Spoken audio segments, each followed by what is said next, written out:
জাতিকে আমরা বুঝাতে পারিনি যে ইবাদতের জগতে সবচেয়ে শক্তিশালী ক্ষমতাদার ইবাদত কোনটি? দান। দান ইবাদত, এইটা বুঝাতে পারিনি। যখন আলেম ওলামা দানের কথা বলেছে তখন জনগণ মনে করেছে ওর প্রয়োজন আছে, সেই জন্য চাইলো। তো যার মনে হলো 5-10 টাকা, 10,000 5,000 টাকা দিল, যার মনে হলো চাইলো না, দিল না।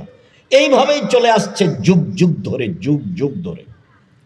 আপনাকে এখানে আর একটা কথা বলে রাখি, 1 টাকা দান করলে 10 নেকি হয়, আর 1 টাকা কর্জ দিলে 18 নেকি হয়। জামিয়া সালাফে আর একটা প্রজেক্ট চালু করছে, সেটার নাম হলো কার্জে হাসানা।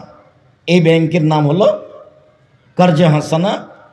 কর্জ আল্লাহকে দিতে হবে। আল্লাহ বলছে আমাকে কর্জ দাও, তার প্রয়োজন টাকার, যে আমাকে কর্জ দাও। অকরিজুল্লাহ কার্জান হাসানা, পৃথিবীর মানুষ তোমরা আল্লাহকে কর্জে হাসানা দাও। তো 1 টাকা দিলে 18 নেকি হবে কেন? কর্জ দিলে পাবে এ আশায় থাকে, কিন্তু ঠিক মতন পায় না, কষ্ট হয়। 20,000 টাকা কর্জ দিয়েছিল, 4 বারে পেয়েছে। পাওয়াও শেষ, টাকাটিও শেষ, পাওয়াও শেষ, টাকাটাও শেষ। তো দিতে কষ্ট লাগে, আবার পাওয়া যখন শেষ হয় তখন মনটা খারাপ হয়। এই জন্য এতে নেকি বেশি। মানুষ এটা ছেড়ে দিয়ে ব্যাংকে লোন উঠাইতে গেছে, সুদের কিস্তি। মহিলাও গেছে, মহিলার স্বামীও গেছে, ছেলে মেয়ে গেছে, পরিবারটাই ধ্বংস। আব্দুল্লাহর একটা বক্তব্য আছে যে টাকাকে তার নিজ গতিতে চলতে দিতে হবে, তাহলে মানুষ শান্তিতে থাকবে। নিজ গতি কি? টাকার নিজ গতিকে, এই ছেলে এই কথা মনে রাখতে হবে তোমাকে, খেয়াল করো এদিকে। টাকার নিজ গতি কি বলো তো? বিনিময়ে ব্যবহার হওয়া। মুখস্থ করো তো বাক্যটা। টাকাকে কিসে ব্যবহার হতে হবে? বিনিময়। এটা হলো তার নিজস্ব গতি। তো 1 কেজি বেগুন নিয়েছো, বিনিময়ে কি দিবা? টাকা। এটা হলো তার হক, এটা হলো তার অধিকার, এটা হলো তার নিজস্ব গতি। 5 কেজি চাউল নিয়েছো, বিনিময়ে কি দিবা? টাকা।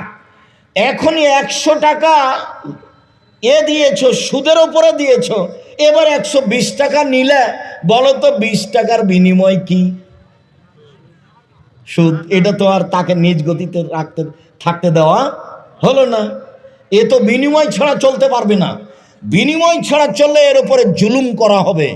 এর উপরে যখন জুলুম হবে, মানুষ তখন ভিক্ষুক হবেই। যার উপরে জুলুম করা হয় সে থাকতে পারে না। এনাকে সভাপতি করেছে সবাই মিলে, মুরব্বী মানুষ দিয়ে, তোমরা বলছো যে আপনি নিচে বসে থাকেন, তো উনি সভাপতির পদে এখানে থাকবেন? তোমরা আমাকে অপমান করছো, আমি ওখানে যাব? তো জুলুম মানে কোনো জিনিসকে কি করা? অপমান করা, তার স্থানে থাকতে না দেওয়া। যখন টাকা দিয়ে টাকা নিল তখন টাকাকে অপমান করলো। টাকা দিয়ে টাকা নিল তখন টাকাকে কি করলো? অপমান করলো, ওর উপরে জুলুম করলো। যারা সুদ খাচ্ছে তারা একদিন না একদিন ভিক্ষুক হবেই। আল্লাহ বলেছেন ভিক্ষুক হবে, নবী বলেছেন ভিক্ষুক হবে। সারা দেশের লোকের টাকা 2-4 জনের হাতে চলে যাবে, বাকি নিঃস্ব হয়ে যাবে। সারা পৃথিবীর টাকা 2-4টে দেশে চলে যাবে, বাকি দেশ দেউলিয়া হয়ে যাবে। আল্লাহ বলেছেন সুদে মানুষের টাকাকে কমিয়ে দেয়, ইয়ামহাকুল্লাহুর রিবা। সুদ মানুষের টাকাকে কমিয়ে দেয়। আর আল্লাহ রাসূল বলছেন সুদের শেষ পরিণাম হলো নিঃস্ব। সুদের শেষ পরিণাম হলো কি? নিঃস্ব। তো তুমি যে একটা জিনিসের উপরে জুলুম করেছো, ওই জিনিস কি তোমার কাছে থাকবে? থাকবে না। সভাপতি সাহেবকে যদি নিচে বসতে বলো, তাহলে কোন সভাপতি মানাইলো? তার উপরে জুলুম করলে। তো যখন কেউ কাউকে অপমান করে, সে তখন ভাবে যে এখানে থাকা যাবে না, চলে যেতে হবে। তো টাকাকে যখন নিজ স্থানে রাখা হয় না, তখন টাকা ভাবে যে কি করতে হবে? চলে যেতে হবে। তার নাম সুদ। মনে থাকবে না তোমাদের? আচ্ছা, তো দান নিয়ে কথা এসেছে। সবচেয়ে শক্তিশালী ইবাদত হলো দান। একটা লোক রামাজান মাসে ওমরা করলো পরিবার নিয়ে। ওমরা তো এখন ফ্যাশন, ওমরা এখন ঢং হয়ে গেছে, ঢং। ছেলে মেয়ে আহাল পরিবার নিয়ে টাকা আছে, ওমরা করতে যাচ্ছে, সারাদিন ছবি তুলছে, ওমরা করছে, তওয়াফ করছে, আর কি করছে, সারাদিন ছবি তুলছে। ধর্ম পাগল হয়ে গেছে।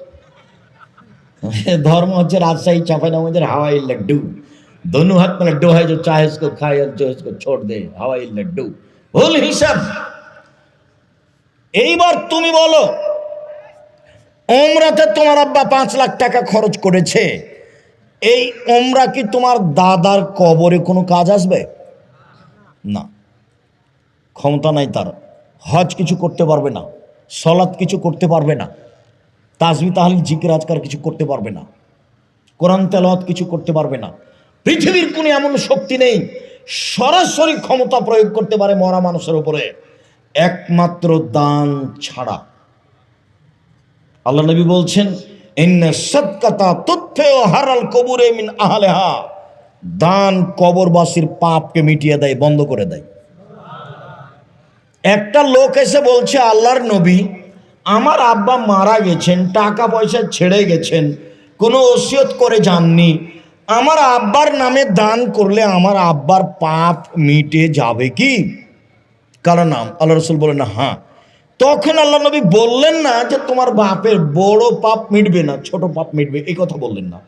ছেলেটা জিজ্ঞাসা করলো, আমার আব্বা মারা গেছেন, জমি জায়গা অর্থ সম্পদ ছেড়ে গেছেন, আমাকে কোনো ওসিয়ত করে যাননি, আমি আমার বাপের নামে দান করলে তার পাপ মিটে যাবে কি?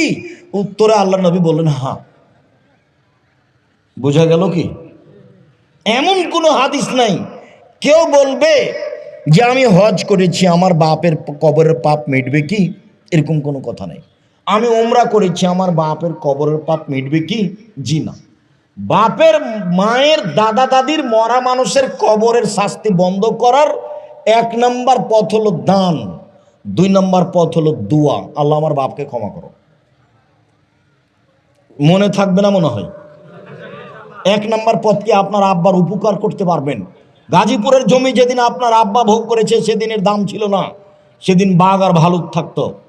আর এখন গাজীপুরের জমির দাম কোটি কোটি টাকা, সেটা আপনি ভোগ করছেন। জমি তো আপনার বাপের, আপনার বাপের কথা আপনার মনে থাকে না? আপনি এত ভালো ছেলে, তো আপনার ছেলে দুনিয়ার চোর চোরঠা খালি মদ খেয়ে বেড়াই, সে আপনাকে স্মরণ করবে। আপনি এটা কি দিয়ে বুঝলেন? কি দিয়ে বুঝলেন? বাপ মাকে 1 মিনিটের জন্য ভুলিয়েন না। আমার পরামর্শ স্মরণ রাখেন, সালাম ফেরার পূর্বে বলতে শিখবেন, রব্বির হামহুমা কামা রাব্বায়ানি সাগীরা, বলতে শিখবেন। চেষ্টা করেন, হে আল্লাহ আমার পিতা মাতাকে ওইভাবে দেখো যেইভাবে আমাকে বাল্য অবস্থায় দেখেছিল। একটু বলতে পারেন না? 5 টাকা হোক, 10 টাকা হোক, 5,000 টাকা হোক, 50,000 টাকা হোক, দান করবেন। দানের 1 নম্বর জায়গা হলো পানির ব্যবস্থা করা। দেখেন পাড়া প্রতিবেশী কারো পানির নলকূপ নাই নাকি, পানির ব্যবস্থা করে দেন। 2 নম্বর হলো কাপড় চোপড়ের ব্যবস্থা করা, আশেপাশে যারা মহিলা চাচি আশেপাশে আছে গ্রামবাসী, তার কাপড়ের ব্যবস্থা করেন। 3 নম্বর হলো সাদকা জারিয়া, মসজিদে দেন, কোনো সঠিক মাদ্রাসা থাকলে দেন, আর যদি না থাকে তো জামিয়া সালাফিয়া তো আছেই। জামিয়া সালাফিয়া ভুলে যান নাকি? প্রায় 40 লাখ টাকা মাসে বেতন লাগে, তো সবই কি গাজীপুর থেকে নাকি? আপনারা দেন নাকি? বলে আপনারা দেখছি আমি জীবনে 1 টাকা দিনই। আচ্ছা দেননি, দোয়া করেছেন, এটি আলহামদুলিল্লাহ। দিতে শিখবেন। 519 জন এতিম অসহায় ছেলে মেয়ে আছে। দেশের সর্ববৃহৎ প্রতিষ্ঠান জামিয়া সালাফিয়া, আয়াতনে, ছাত্র সংখ্যায়, শিক্ষক সংখ্যায়, শিক্ষক মানে আয়াতনে যেটা আপনার বাড়ির পাশে সেটা প্রায় 100 বিঘা জমির উপরে, যেটা রূপগঞ্জ নারায়ণগঞ্জ ঢাকা প্রায় 100 বিঘা জমির উপরে, যেটা রাজশাহী সেটা প্রায় 40 বিঘা জমির উপরে, যেটা মেয়েদের হতে যাচ্ছে রাজশাহীতে সেটা প্রায় 60 বিঘা জমির উপরে, যেটা দিনাজপুরে সেটা প্রায় 20 বিঘা জমির উপরে। আয়তনে দেশের সবচেয়ে বড়, আর ছাত্র সংখ্যায় 5,000-এর বেশি ছেলে মেয়ে, শিক্ষক সংখ্যা দেশ বিদেশ মিলে প্রায় 300-র অধিক, এতিম অসহায় হলো 519 জন।